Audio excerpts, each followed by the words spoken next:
Hello friends, welcome to A time cinema. Sir madam movie review. Movie run time వచ్చేసి 2 hours 20 minutes ఉంది. ఈ మూవీలో Vijay Sethupathi and నిత్య మీనన్ వీళ్ళిద్దరి కామెడీ సీన్స్ చాలా బాగా వర్క్ అయ్యాయి అండ్ చాలా బాగా యాక్ట్ చేశారు వాళ్ళిద్దరు. సినిమాటోగ్రఫీ బాగుంది, బ్యాక్గ్రౌండ్ మ్యూజిక్ కూడా బాగుంది. ఫస్ట్ హాఫ్ చాలా బాగా అనిపించింది, కామెడీ సీన్స్ వల్ల బాగున్నాయి సీన్స్.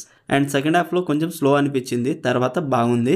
యోగి బాబు గారి కామెడీ కూడా బాగుంది. ఒక సైడ్ ఇంట్లో ఉన్న ప్రాబ్లమ్స్ని అండ్ ఇంకో సైడ్ రెస్టారెంట్లో ఉన్న ప్రాబ్లమ్స్ని చాలా బాగా చూపించారు. స్క్రీన్ ప్లే బాగుంది, తెలుగు డబ్బింగ్ కూడా బాగుంది. రివ్యూలోకి వెళ్లే ముందు ఈ వీడియోని ఒక లైక్ చేసి కొత్త వచ్చిన వాళ్ళైతే మన ఛానల్ని సబ్స్క్రైబ్ చేసుకోండి.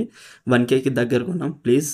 స్టోరీ లైన్ ఏంటంటే అశోక్ కూతురికి పుట్టెంటికలు తీపిస్తారు. తన తండ్రి లేకుండా ఎలా తీపిస్తారని ఆకాష్ వచ్చి గొడవ చేస్తాడు. అసలు ఆకాష్ అండ్ మారాణి వీళ్ళ గొడవ ఏంటి, అసలు ఎలా విడిపోయారు అనేది basic story line. Vijay Sethupathi గారి యాక్టింగ్ అయితే చాలా బాగా అనిపించింది నాకు. అండ్ కొన్ని సీన్స్ నాకు బాగా అనిపించాయి. వాళ్ళ పెళ్లి చూపుల సీన్స్ కానీ, వాళ్ళు ఎలా విడిపోయారు అండ్ వాళ్ళ ఫ్యామిలీ బ్యాక్గ్రౌండ్ ఏంటి అని చాలా బాగా చూపించారు. మూవీ స్టార్టింగ్ నుండి బాగుంది. సెకండ్ హాఫ్ స్టార్టింగ్ లో అవే గొడవలు రిపీటెడ్ గా చూపించారు, తర్వాత బాగుంది. ఓవరాల్ మూవీ నాకైతే నచ్చింది, ఒకసారి చూడొచ్చు. మీకు ఎలా అనిపించిందో కామెంట్ చేయండి. Streaming on Amazon prime video. మరిన్ని మూవీ రివ్యూల కోసం మన ఛానల్ని సబ్స్క్రైబ్ చేసి బెల్ ఐకాన్ ఆన్లో పెట్టుకోండి. Thank you.